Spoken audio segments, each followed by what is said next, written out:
เดี๋ยวกูว่าฮะดูยังนานๆตามกันนะเขาตัวนั่งไม่กินเลยนะนั่งกินผมดูแล้วผมมาดูแล้วดูเลยมันมีปัญหากันมากแต่ว่าเจ้าผมบอกหลายเดียวแล้วว่าผมมาดูแล้วผมเป็นยังผมมาดูแล้วดูตรงเข้าเลยดูว่ามึงเยอะกูอ่ะฮะมึงเยอะกูอ่ะถามมึงนี่ออกไปเลยคุณพี่ถามมึงเยอะกูอ่ะออกไปเลย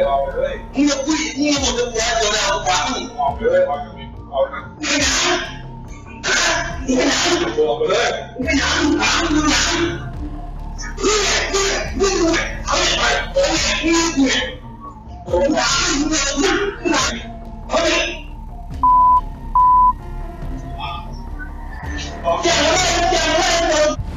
ผนังอีกผนังตึกข้างหนึ่งเป็นบ้านคนไม่ใช่ตึกของเรานะเป็นบ้านอีกส่วนหนึ่งไงไปติดกับผนังบ้านครับแล้วมันมีคันปูนมันก็นั่งกินอยู่นั่นผมก็ไปบอกก็เลยไปบอกว่ากินไม่ได้แล้วมันเสียใช่มันเสียงดังรำคาญเขาวันที่เขามีเรื่องกันเนี่ยเขาไม่กินมาเขาคงกินข้างนอกมาแล้วแหละมาเล่นผมแม่เขาก็บอกว่ามึงห้ามทำไมห้ามไม่ให้กินน่ะแต่มันมีกฎเกณฑ์ห้ามอยู่แล้วตรงจุดนั้นน่ะไม่ให้กินนะมันหลายวันแล้วที่ผมห้ามมันหลายวันแล้วเขาถามเขาก็คุยว่า